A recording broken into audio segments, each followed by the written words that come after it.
Hello, everybody. Welcome in to the Triple Threat Show. I am your host, Jeremy Lapidus. We have a lot to get into. A wild Thursday night football game that saw the Packers absolutely dominate against the Washington Commanders in a scoreboard that did not quite reflect how much of a difference there was between those two teams. 27-18 was that final score. We'll get into that. We'll talk about the rest of Sunday's games with week 2 already started. We'll predict all 15 games, including the 2 Monday nighters. We'll go over them in more detail on our show on Monday as well. We'll also go over some big games. I have 13 picked out from college football, including the Colorado-Houston game that is currently underway. We'll talk about that. We'll talk about MLB power rankings as we do every single Friday, and a massive fight, Canelo versus Crawford, tomorrow night. That's going to be huge. We'll talk about all of that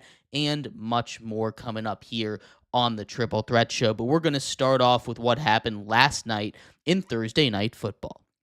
The Packers dominated in that game. That was a game that I expected to be back and forth, but instead the Packers, with a new look defense, absolutely destroyed the Commanders. Now, this is not a Commanders team that's a bad team in any way, and this makes me rethink the way that we talked about the Lions, because that Packers defense is no joke. With Micah Parsons putting pressure, they got at least 3 pressures on every single offensive lineman for Washington, including 9 against the rookie Josh Connerly. The run game for Washington, which they needed to get going, was unable to get moving at all. Jaden Daniels suffered a little bit of an injury. He was playing through it. That's something to keep an eye out for the Commanders over there. We also saw on the injury front, Austin Eckler go down for probably the season, maybe his whole career, with a Achilles injury. They haven't confirmed everything yet, but the way that it looked, it's not going to be that great for him. He's going to miss at least the rest of this season. Jaden Reed for the Packers also suffered an injury on a play that didn't count, a touchdown that ended up being called back due to holding on their offensive line.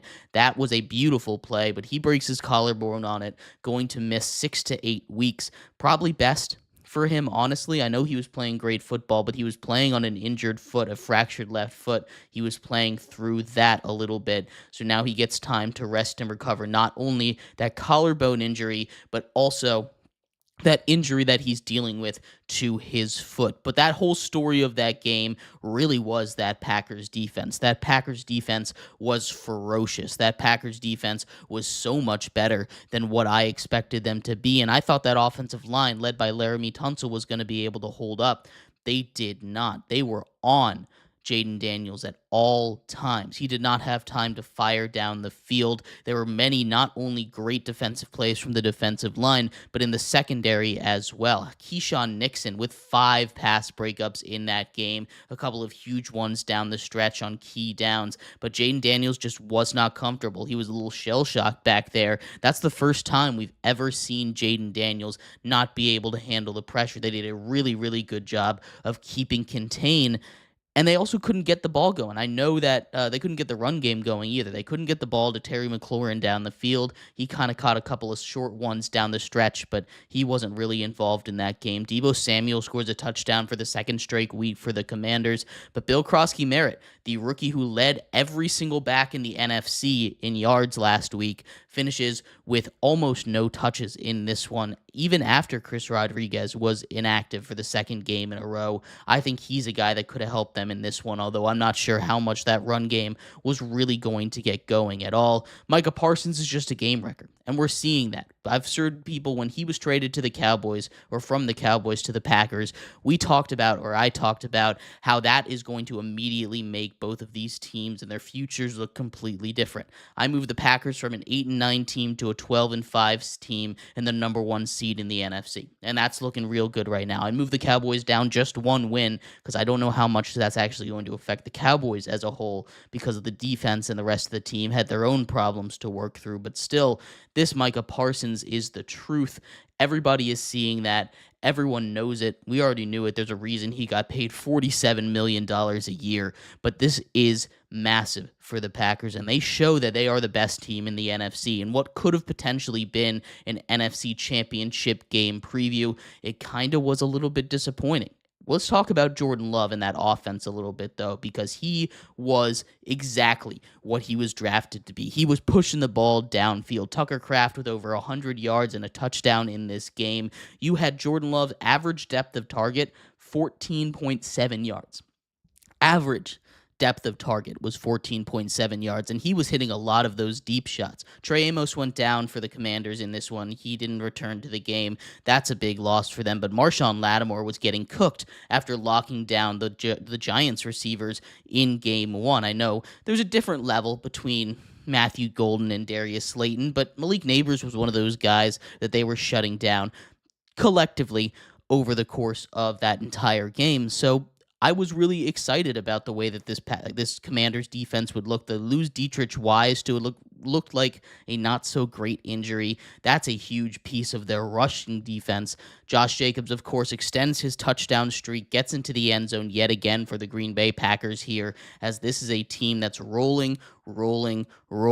Jordan Love pushes the ball downfield like no quarterback that we've really ever seen in the NFL. Again, 14.7 average depth of target is insane. He was hitting a lot of those. He had a higher completion percentage than Jaden Daniels, who was not able to push the ball down the field. He had a higher, more yardage, of course. He just had a much better game overall, including touchdown numbers and all of that. So this was a massive win for the Packers. They go up to 2-0 after a massive win against the Commanders on Thursday Night Football, and I think they're the best team in the NFC, potentially the best team in football, and that Super Bowl ceiling is for real. They had it against the Lions, number one seed last year. They have it against the Commanders, who made it to the NFC Championship game last year. They've proven that this team is for real. They just need to keep this performance up. I'd like to see more out of Matthew Golden. There were a couple opportunities that they just missed, including a touchdown that was underthrown.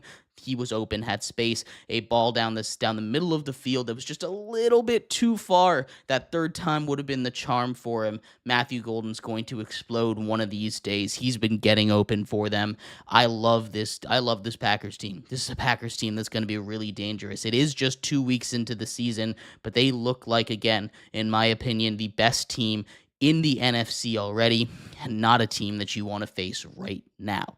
But let's talk about some of the other teams as well. And remember, if you are just tuning in, you can find us everywhere from around the internet. Anywhere you get your podcasts, you can find us. Spotify, Apple Podcasts, iHeartRadio, any of those places, Audible, CastBox, all of your places where you get your podcast. You can also find us live on YouTube and Twitch. YouTube at Triple Threat Show, Twitch at 3 Threat Show. We post shorts on Instagram at 3 Threat Show 3 Threat Show _, and on TikTok at _, Triple Threat Show. Make sure you check us out everywhere. But that was just one game that we got to look at. There were 15 more NFL games, 13 of which take place on Sunday. We're going to go over those games here right now. Let's start off in Cincinnati, where the Bengals escaped with a win in week one, a game that they shouldn't have won. They're very famously got off to slow starts, and they've started their players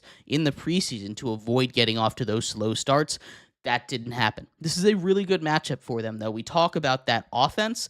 That offense should feast against a secondary that's not very good. Now, you do have Tyson Campbell, who's a very good corner, one of the more underrated players in the NFL. You have Travis Hunter, who I think is going to play a little bit more defense this week. He only played 10% of the defensive snaps in week one, but Travis Hunter is their second best corner, and I expect him to play maybe not, 100% of the defensive snaps, but I expect him to get out there for around 20-25% of those snaps and continue to play really good on the offensive end as well as a wide receiver, because that Bengals defense also not very good.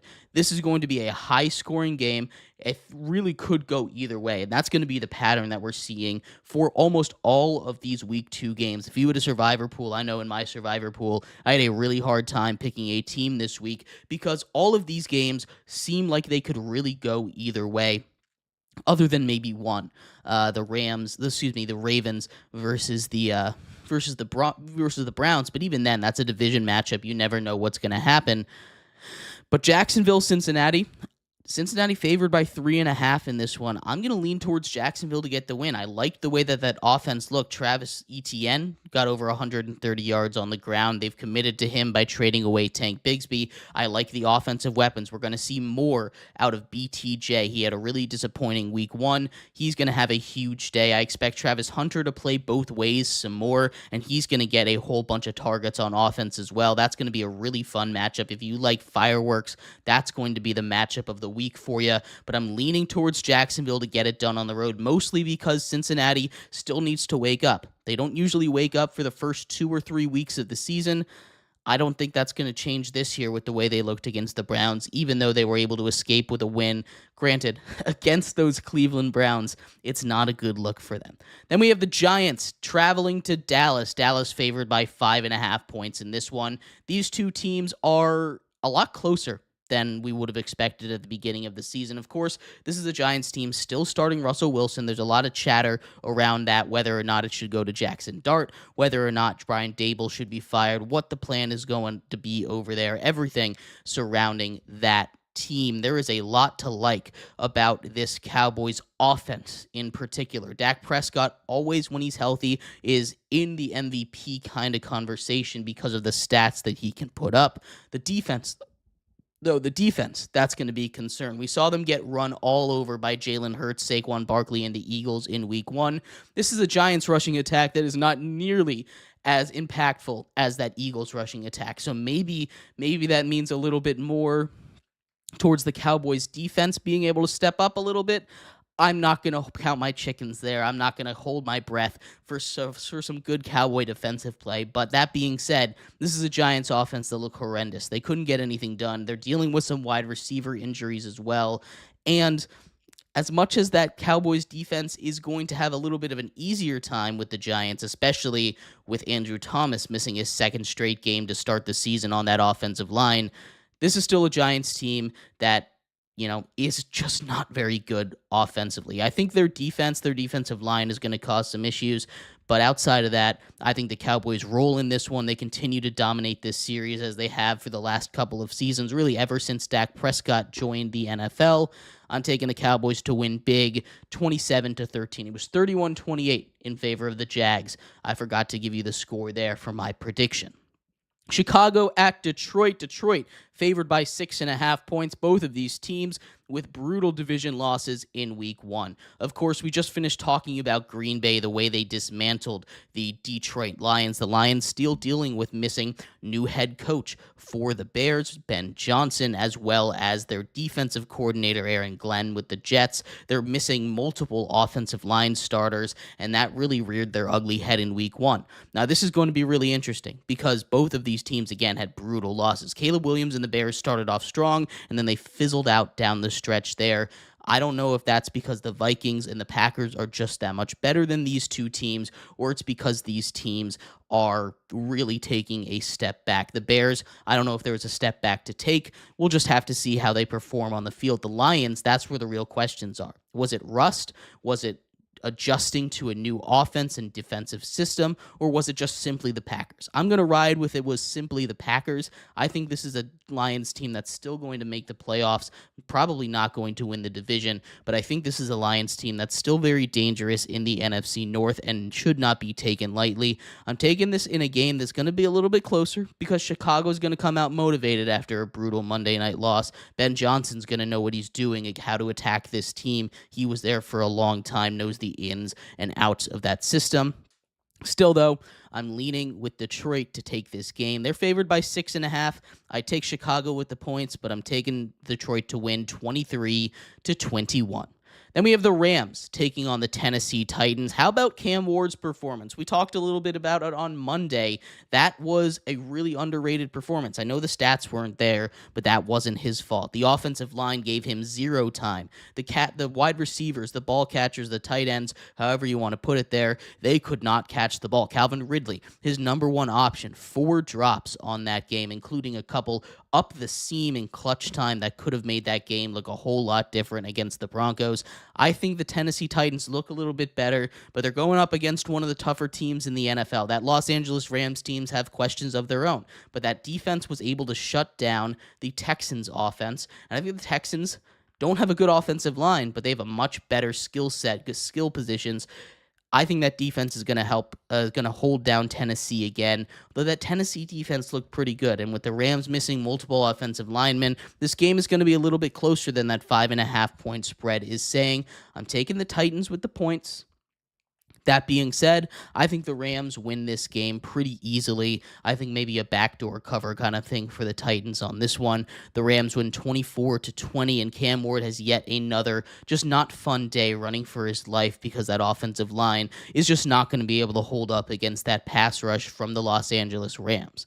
The Patriots travel to Miami, take on the Dolphins. The Dolphins favored in this one by 2.5 points. We know that the Patriots historically struggle down in Miami, but this is a different Patriot squad, a new coach, a new quarterback. Everything is different. They've given them fits over the course of the last couple seasons, but this is the Dolphins team that just does not have anything going for them right now. Tua did not look very good in week 1 against the Colts, and I think the Patriots defense will take advantage of that. The Dolphins defense looked atrocious. They let 33 points up to Daniel Jones, Indiana Jones, and the Colts. That is not the way to start your season, and I don't think it starts any better in week 2, a division matchup that they kind of need to get back on track. I'm taking the Patriots to win this game 30-20 on the road.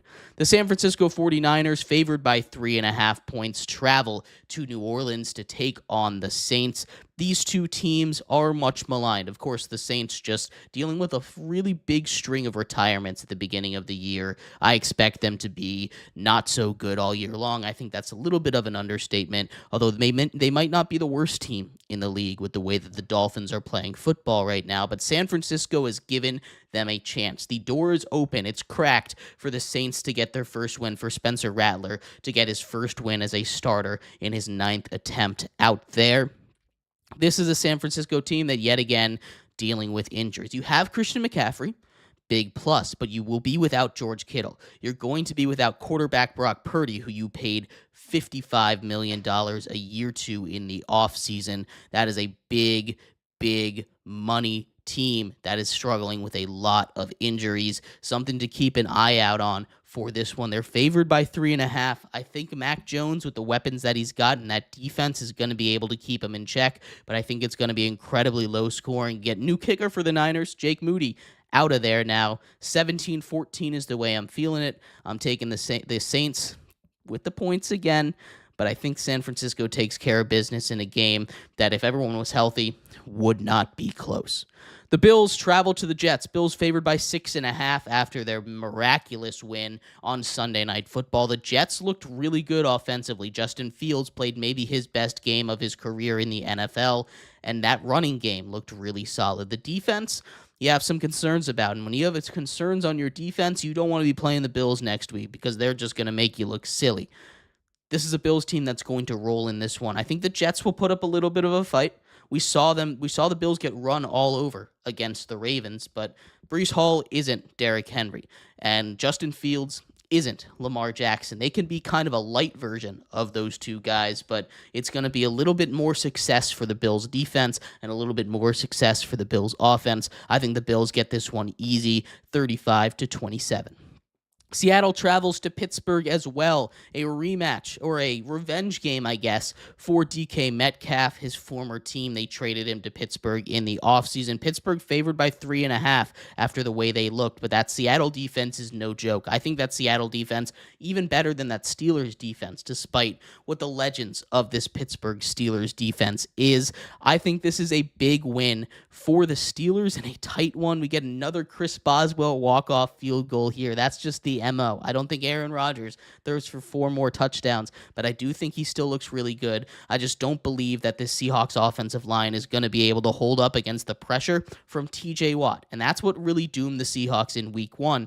They just couldn't stop Nick Bosa. Despite how good they were playing, they just couldn't stop Nick Bosa, and I don't think that's going to change. I don't think it's going to look any better against yet another elite pass rusher. That, at the end of the day, is going to do them in. I'm taking the Steelers in a close one, 23-24. Cleveland travels to Baltimore. Division matchup. Baltimore favored by 11.5 points in this one, the biggest spread of the week in the NFL, with good reason. Cleveland looked really bad, although they should have won that game against the Bengals. They're on the road against a team that is looking for revenge against anybody that they can possibly get it against, and it's just the Browns. That is your punching dummy. Derrick Henry is going to go off. He's going to have another majestic season, another magnificent game against this Browns team that he has owned consistently over his career. Lamar Jackson is going to have a huge game as well. I expect them to blow him out of the water. I might be a little bit conservative with this one. I'm taking Baltimore to win 33-18. I just don't think this one's going to be very close. Denver travels to Indy. This one's interesting, and I'll tell you there's a couple reasons why. And expectations heading into the season, if week 1 didn't happen, you would expect Denver to win this one in a landslide. But things have changed a lot in just 1 week. Let's not overreact to this one. Let's figure out and break this one down, because Indianapolis has looked really good against the Dolphins. We saw Indiana Jones, of course, put up 33 points against that team. We talked about it. That was one of the big stories of the week. Is he back? Is this Colts team for real? We're going to find out. The Broncos have one of the best defenses in the NFL. I think it's going to make life really hard for that Colts offense, not something that they had to deal with when they played Miami last week. Now, on the other side, Bo Nix looked flat out terrible against the Titans. I think he's going to regress to the mean a little bit. He had a really good season in his rookie year. I think he's going to take a little bit of a step back, but I don't think he's going to take as far of a step back every single week as he did against the Titans. That Titans defense is pretty solid. So is this Colts defense. I think we need to pump the brakes a little bit on the Colts. Start going a little bit more on the Broncos. I don't know where people are really at the Broncos right now, if that really brought them down, but I think the Broncos win this game. They're only favored by 1.5, but I think they double up the Colts. That defense is just too good, and I don't think Daniel Jones is going to have the answers whenever he gets shell-shocked, and believe me, he will get shell-shocked in this game. The Colts lost 2 offensive line starters over the offseason. They will get shell-shocked in this game. He just does not have it in him, and that's what really let him down in New York. They have to have a game plan ready for him to get the ball out quickly. It's not going to look anything like it did in Miami, and I think that little 1-week honeymoon phase for Daniel Jones is going to be over, although I don't think it's over for the whole season. I think Denver dominates this one 26-13. Carolina at Arizona. This one also a little interesting. We saw Bryce Young look atrocious. It was week 1. I'm willing to give him a little bit of a break. We saw Arizona only win by 7 points against Spencer Rattler and the Saints. There were a couple weird things that happened in that game. Arizona's favored by 6.5. I think that's way too many points. I think this is an Arizona squad that's great. Kyler Murray, very good. But I think we've seen Bryce Young last year down the stretch really step up against good teams. He didn't do it in week 1. I understand. I think the weather delay might have messed him up a little bit, but these are both defenses that can be scored upon, and I think this is going to be a relatively high-scoring game. I'm going with the upset here. This might be one of the bigger upsets of the week, Jacksonville over Cincinnati as well, but I'm taking Carolina to win by just a point in this one, 28-27, in what should be a really fun game. But again, it could go like last week, where Carolina just looked completely outmatched because Bryce Young not playing like himself at the end of last season. Big game, maybe game of the week. Philadelphia, favored by 1.5, travels to Kansas City in a Super Bowl rematch. People are real low on the Chiefs right now, and I just want to say, let's not forget who Patrick Mahomes is. Let's not forget who Andy Reid is. Let's not forget about this Chiefs team. That Eagles team didn't look immortal. I know they're getting Jalen Carter back after a 1-game absence for Spitgate. I know that they're going to have Jalen Hurts, and they're going to probably get the ball to A.J. Brown more than they did in last week's game. But this is a trap game. I truly do believe. I'm taking the Chiefs in this one, and I know that shouldn't be crazy, probably because this is a Chiefs team that's just dominated the regular season, but I think the Chiefs get revenge for the Super Bowl in a close one. They win 31-29 in what should be a really, really fun game on Sunday afternoon. Sunday Night Football, J.J. McCarthy, the new father and owner of a 1-0 record in the NFL, undefeated quarterback over there. How about that? Takes on Atlanta. up in Minnesota, we saw Michael Penix and J.J. McCarthy. Last time these two were quarterbacking against each other, it was the national championship game that we saw Washington lose to Michigan just a couple of seasons ago. This one I think is going to be really fun. But again, on that revenge kind of storyline, Michael Penix, I think, looks really good. Younghoe Koo isn't going to miss a kick like that again 2 weeks in a row. I think this one kind of plays out similar to the way that it went Falcons versus Bucks in week 1. But I think the Falcons take care of business on the road. They get the upset 23-17. Monday night's game, we're just going to run through real quick because we will do more breakdowns, especially for the late game when we do our show on Monday. But Tampa Bay travels to Houston. This is going to be really interesting because of that Houston offensive line being as bad as it is. All of that being said, Tampa Bay does not quite have the same pass rushing threats that a team like the Rams do. I think that offense for Houston is going to be a little bit more successful. Not very successful, but a little bit more successful, and I think it's enough for them to get a 1-point victory over Tampa Bay. They win 21-20 behind the strength of that defense and a little bit of magic from Nico Collins and CJ Stroud. The Chargers take on Vegas to finish out the week. Vegas underdogs by 3.5 points in this one. We just saw a massive performance from Justin Herbert. We also saw a really good performance from Geno Smith and that Raiders team. This one, again, should be a lot of fun on Monday night, but I'm sticking with Herbert, with Harbaugh, and that team that just took down the Kansas City Chiefs. I'm taking them to win 30-23, but again, we'll do more on those Monday night games when it comes to it. Monday, we'll go over everything from the NFL this week, but the NFL isn't the only one to play football this week. College football also taking place. We'll take a look at those, but before we do, remember, if you are new here, check us out. Give us a follow, give us a subscribe, give us a like everywhere you possibly can. We're on all of the major podcast platforms, Spotify, Apple Podcast, anywhere that you get your podcasts, on YouTube at Triple Threat Show, Twitch at 3 Threat Show, where we're live right now on both of those programs, Instagram at 3 Threat Show _, and on TikTok at the _Triple Threat Show. Check us out everywhere. You can follow me on most platforms at Jeremy_L, as well as our other hosts around. They're linked with these social media handles everywhere. Make sure you check us out. But we have college football to talk about as well. I picked out 13 games, including one game from tonight that is taking place right now. Colorado versus Houston. I will say, I may be wrong on this one.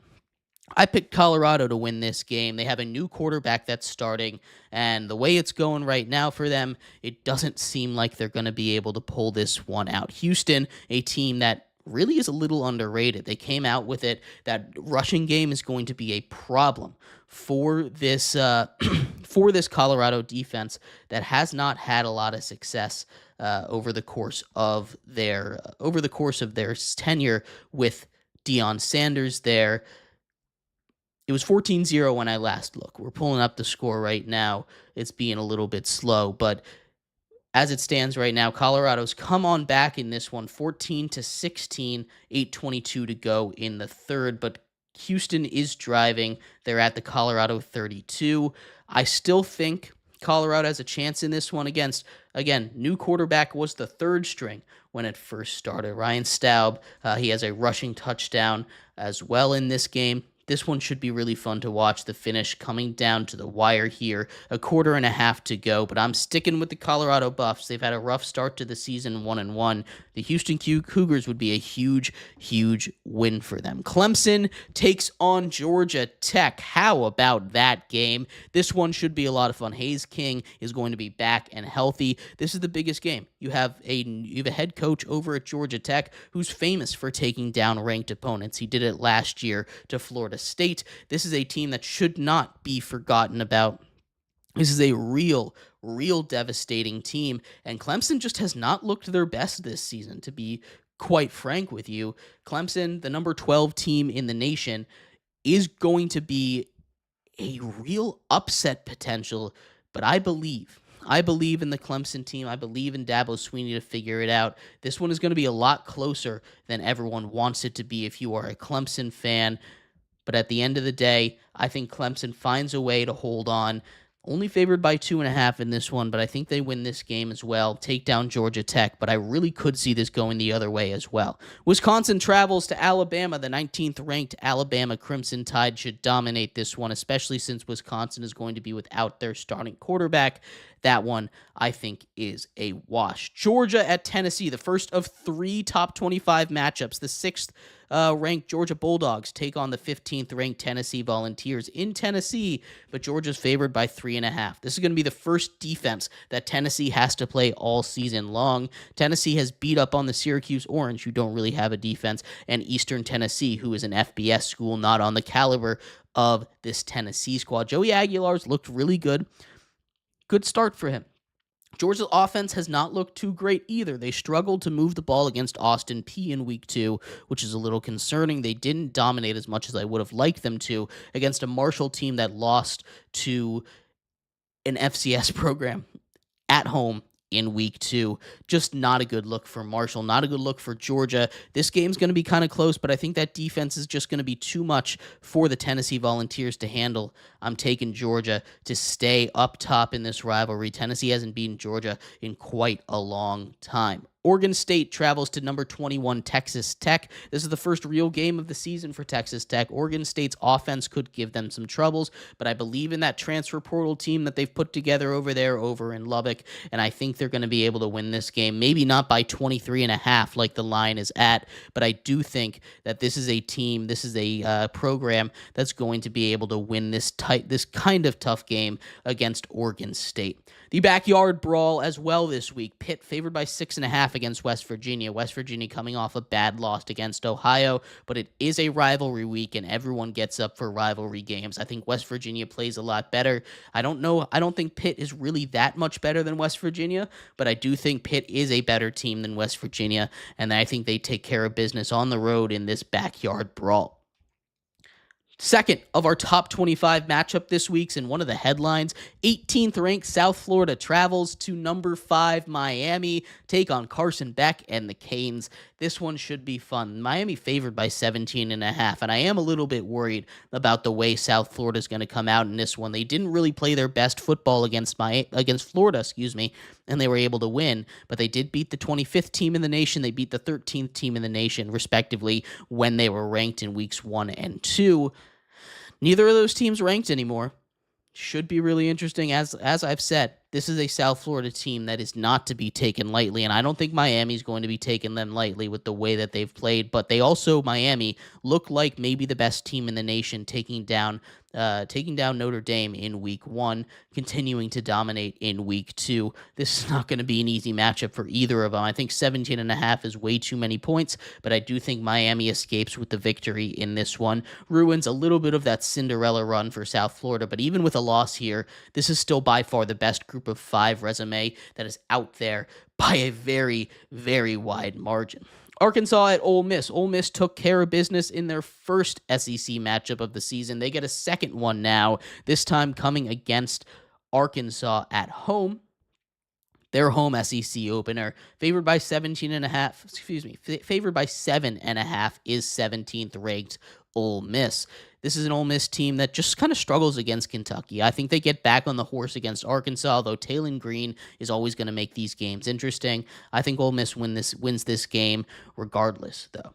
Old Dominion at Virginia Tech. Virginia Tech has just simply not looked good, right? They lose to 2 SEC teams. I know it's 2 SEC teams, but still, Virginia Tech just has not looked impressive offensively. They've been shut down, held out of the end zone for 6 of the 8 quarters that they've played football. They've just not been able to get it done. That defense is something to see, but we've also seen ODU be able to break some big plays out against Indiana. They had 2 runs of 75-plus yards that kept that game close, including the first play from scrimmage. That's going to be something to keep an eye on for sure. I think Virginia Tech gets it done, but this is by no means a lock. Old Dominion will play you tough. A lot of those Sun Belt schools will play you tough, especially an in-state kind of matchup. These teams are raring to beat Virginia Tech when they go up against them, even if it is on the road. There's going to be a lot of ODU fans in Blacksburg for this one.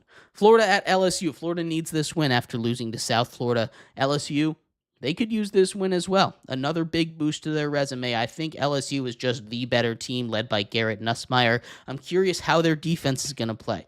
I think this isn't necessarily the greatest Florida offense. DJ Lagway still needs to get going a little bit. But this is a Florida team that can definitely maybe beat this LSU team if that defense isn't really for real. I'm taking LSU, though. I think they win kind of big, and I think Florida goes back to where they're expected. Again, a tough schedule for them. It's just not the way that they wanted to go with a loss to South Florida. Texas A&M at Notre Dame, a rematch from last year, continuing their series, 16 versus 8, the third of our 3 top 25 matchups. Notre Dame favored by 6.5. I love both of these teams. I think they've got the chops to be in the playoffs this year, but I think Notre Dame is just better. I like CJ Carr. Notre Dame was able to win this game last year with a worse quarterback situation, and I think they're going to look for some revenge. They still haven't won a game. Again, they lost to Miami, but they're looking to get another big win. Resume booster here for them. I'm taking the 8th-ranked Notre Dame Fighting Irish. Vanderbilt travels to number 11, South Carolina. This one's fun. Both of these teams have taken down Virginia Tech, and Vanderbilt looked better against Virginia Tech than South Carolina did. Now, I think South Carolina is a better team than Vanderbilt, and that's a common opponent. But Lenore Sellers has yet to really get going. That offense has yet to really get going. This is real upset alert if you are the South Carolina Gamecocks, the 11th-ranked team in the nation. Vanderbilt's good. Do not underestimate them. Diego Pavia always gives them a shot in the game. As much as I want to take Vandy in this one, I like South Carolina a little bit too much, but I'm definitely not going to take that 4.5 point right there. I think Vanderbilt keeps this within a field goal of a game, and this one's going to be a real scary one for South Carolina. The last game that I wanted to go over here for you guys, we're going to talk a little bit about Duke at Tulane. This one's fun. I know we talk about Duke a lot on this show because I like Darian Mensah, but Darian Mensah left Tulane last year for Duke.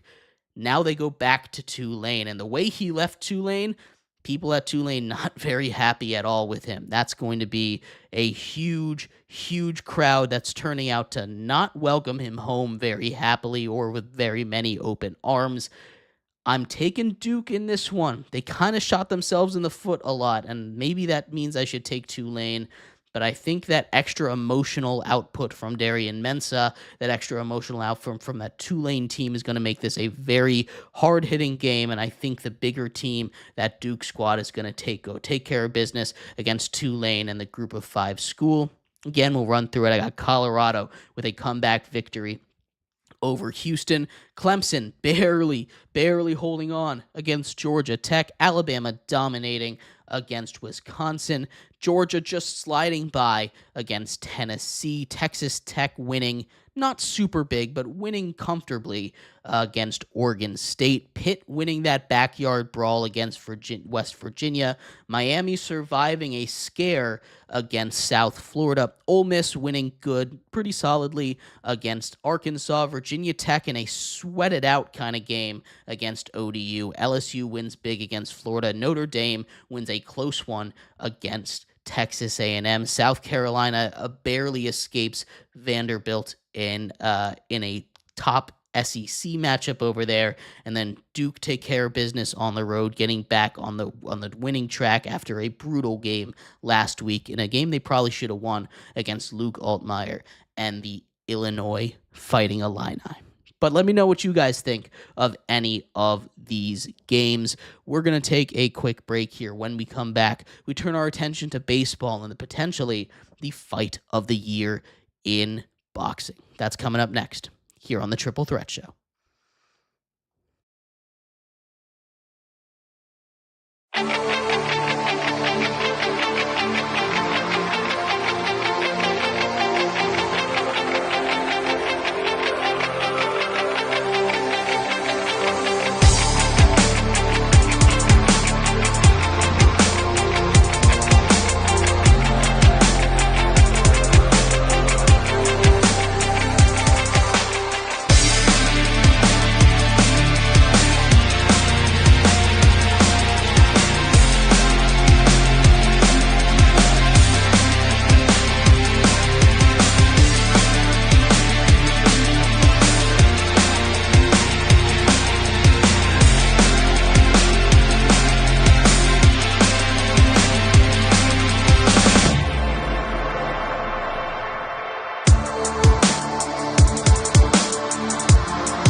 Welcome back to the Triple Threat Show. I am your host, Jeremy Lapidus. If you are just tuning in, we just finished going over all our picks for college football and the NFL this weekend. You can go back and check that out. You can also find us everywhere you get your podcast. That's Spotify, Apple Podcasts, anywhere else that you like to listen. You can find us on YouTube at Triple Threat Show, Twitch at 3 Threat Show, Instagram at 3 Threat Show _ TikTok at the Triple Threat Show as well. Give us a follow, a like. We appreciate you all spending your evening here with us. We're going to get into some baseball. There's less than 20 games to go in the MLB season, and the race is heating up. We have to do our MLB power rankings. We have 10 teams coming up for you, our top 10 in the MLB. I think there's a pretty big split right now between the top, we'll say 14 teams, top 12 teams, and everybody else in the MLB. So there were a couple teams that I had to leave off the list that I thought maybe potentially could have found their way in. The Rangers, the Astros, and the Mets find their way on the outside looking in here. These are all teams that are going to make the playoffs potentially.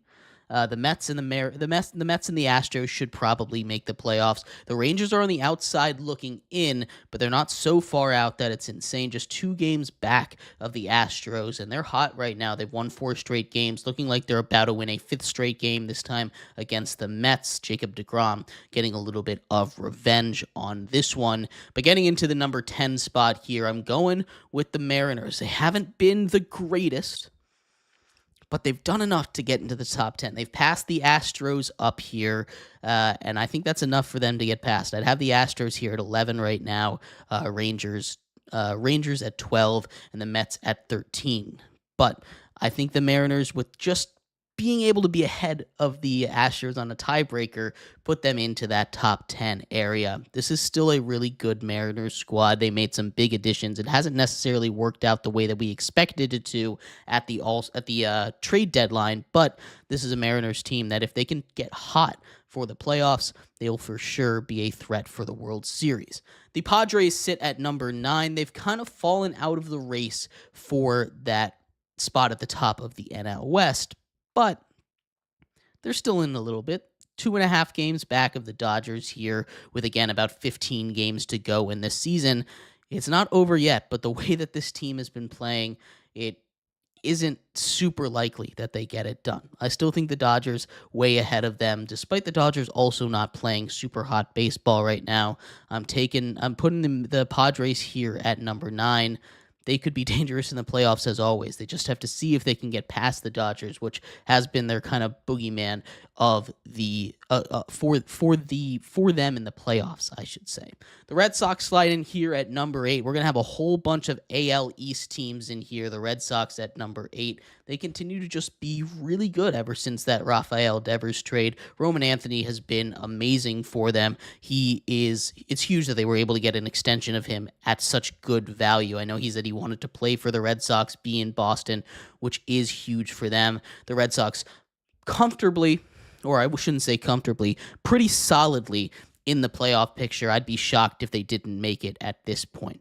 The Yankees at number 7, right ahead of the Red Sox, just like they are in the standings right now. Half a game up on the Red Sox, and Aaron Judge past Joe DiMaggio today, actually, earlier tonight, for the all-time Yankees home run leaders. He's making a real case to win another MVP. Cal Raleigh hasn't done enough in this second half to cement his spot. I think Aaron Judge is going to win yet another MVP for this Yankees squad.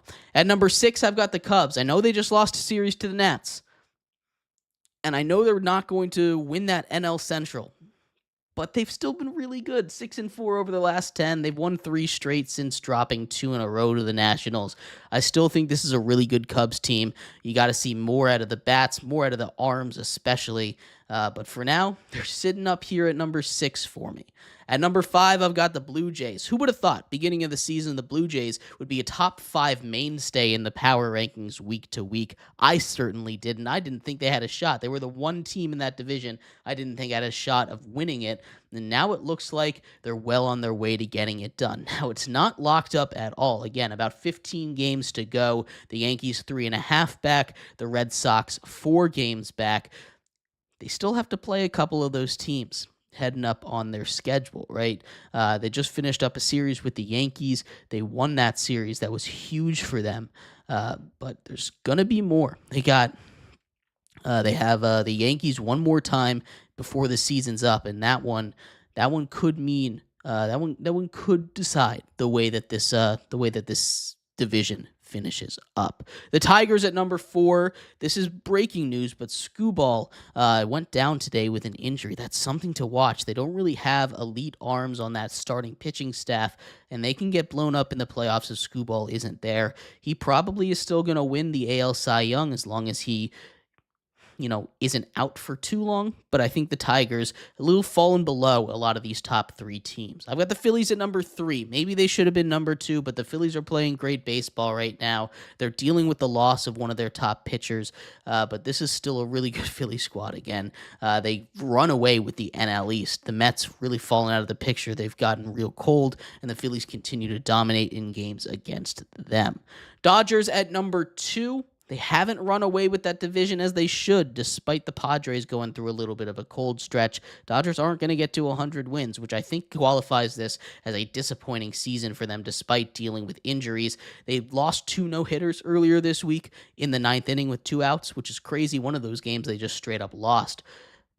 Not the way you want to go, but this is still a really good Dodgers team. They're starting to get a little bit more healthy with the arms, and you don't want to face them in the playoffs. But that leaves, of course, the Brewers at number 1. The Brewers have been reigning number 1 really since the All-Star break.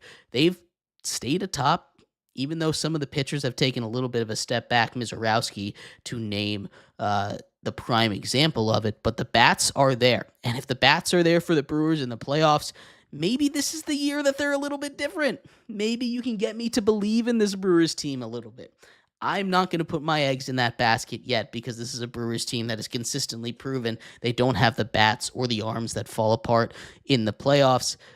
I need to see it to believe it. I need to see them get out of that wild card, or I guess they're already going to be out of the wild card, but I need to see them get out of one round of the playoffs before I really think that they're going to be able to get it done. We won't find out until much, much later, though, but I'd love to hear your thoughts. What is your top 10? I'll run it through one more time. Astros, 10. Padres, 9. Red Sox, 8. Mariners, 10. Padres, 9. Red Sox, 8. Yankees, 7. Cubs, 6. Blue Jays, 5. Tigers, 4. Phillies, 3. Dodgers, 2. And the Brewers at number 1.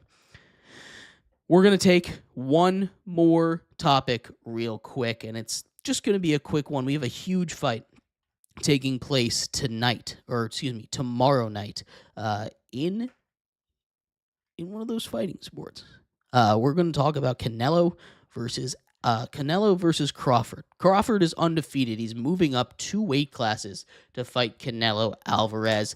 This one is going to be massive. Both of these fighters have won over 40 matches in their career. Of course, Crawford undefeated 41-0 with 31 knockouts, and Canelo 62-2-2 in his career, so no slouch either. Both of these guys on the wrong side of 35, and 37 respectively. This one should be one of the more interesting fights. Again, 2 of the best fighters in the history of MMA.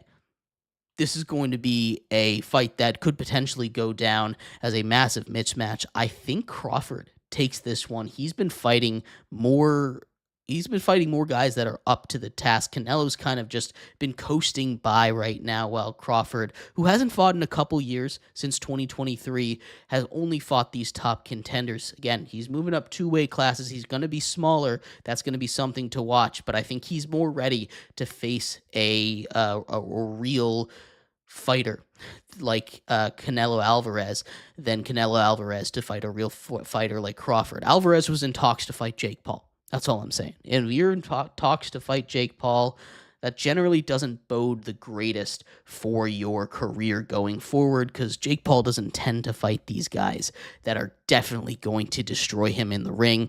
Just something to keep an eye on there. Big fight tomorrow night. Lots of college football to watch. Give you one more update on what's going on in that Colorado versus Houston game right now. Colorado still losing in this one, it looks like. We're just going to look it up on here. Colorado versus Houston.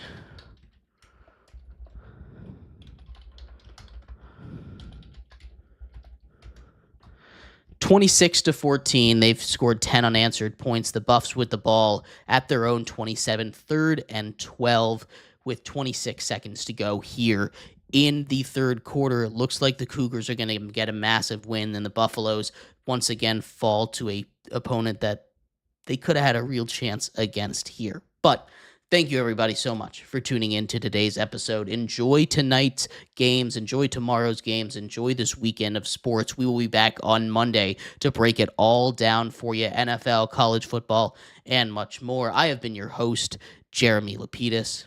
We'll see you next time. Bye-bye.